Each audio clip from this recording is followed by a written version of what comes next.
பேரறிஞர் அண்ணா உலக பந்தில் தமிழ் பேசும் மக்கள் எங்கெங்கு இருக்கிறார்களோ அங்கெல்லாம் அவர்தம் இதயமெல்லாம் நிறைந்திருக்கும் தலைவர்.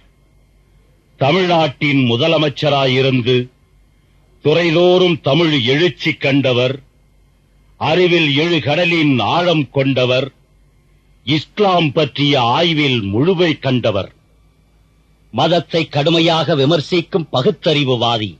எனினும் இஸ்லாம் என்கிற போது அவர் இதயம் கனிந்து திறந்து பேசுவதை காணீர். இஸ்லாம் என்பது ஒரு மதமல்ல, அது ஒரு சிறந்த மார்க்கம். இஸ்லாமிய மார்க்கத்தை உலகத்தின் பல்வேறு நாடுகளிலும் கொண்டாடுகிறார்கள். இஸ்லாத்தின் மார்க்கம் சிறந்ததொரு மார்க்கமாக இருப்பதால் உலகில் உள்ள பெரும் குணவான்கள் இஸ்லாத்தை ஒரு மதமாக கொள்ளாமல் ஒரு மார்க்கமாகவே கருதுகின்றனர்.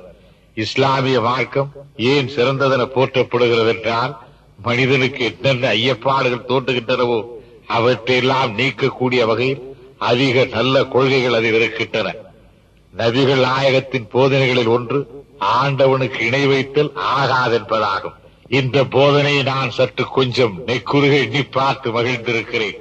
ஏன் நான் இந்த போதனையை சிறப்பாக கூறுகிறேன் என்றால், இப்போதனை மனிதனை சிந்திக்க தூண்டுகிறது. ஆண்டவனுக்கு இணை வைத்தல் ஆகாது, ஏன் இணை வைத்தல் ஆகாது என்றெல்லாம் சிந்தனைக்கு வேலை கொடுத்து ஆண்டவன் இப்படி இருக்கக்கூடும் என்று சிந்தனை முடிவடைவதில்லை. எனவேதான் பழத்தமிழ் மக்கள் கண்டிலர் விண்டிலர், விண்டிலர் கண்டிலர், பார்த்தவர் சொன்னதில்லை, சொன்னவர் பார்த்ததில்லை என்று கூறியிருக்கிறார்கள். கடவுள் தன்மையின் தத்துவமே இதுதான். ஆண்டவனுக்கு இணை வைத்தால் ஆண்டவனுக்கு முன் ஒருவரை வைக்க வேண்டும். அந்த ஒருவர் யாராக இருக்க வேண்டும்? யாருக்கு தெரியும்? அதனால் தான் ஆண்டவனுக்கு இணை வைத்தல் ஆகாது என்ற போதனையை நபிகள் நாயகம் அவர்கள் கூறியிருக்கின்றார்கள். மற்ற மார்க்கத்தில் இணை வைத்து கூறிய காரணத்தால் தான் எங்களை போன்றவர்களுக்கு ஏராளமான ஆச்சரியங்கள் தோன்றின. இஸ்லாத்தில் எனக்கு மற்றும் ஒன்று பிடித்திருக்கிறது.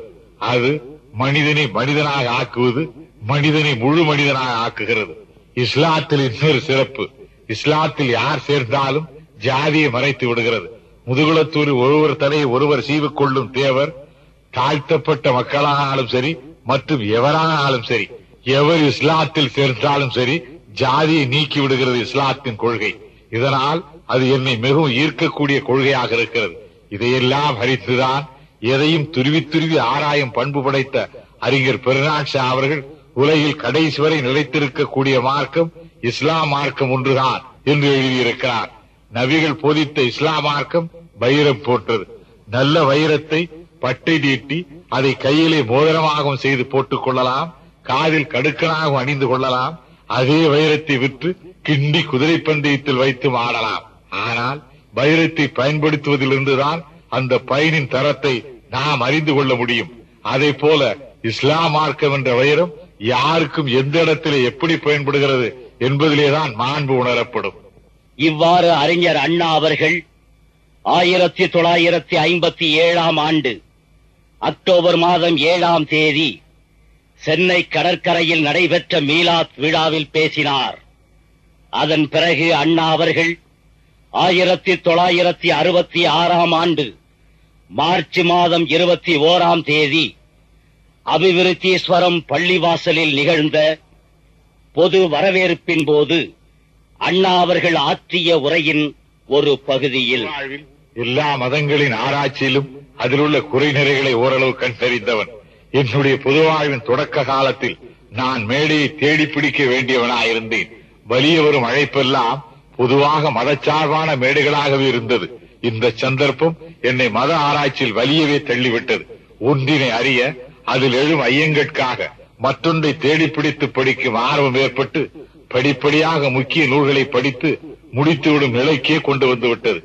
எனக்கும் இஸ்லாத்துக்கும் ஏற்பட்ட பிணைப்பு இந்த வகையில் ஏற்பட்ட பிணைப்பல்ல. நான் வாழும் காஞ்சிபுரம் ஒலி முகமது பேட்டை இஸ்லாமிய நண்பர்களுடன் சகோதர வாழ்க்கை நடத்தியவன் நான்.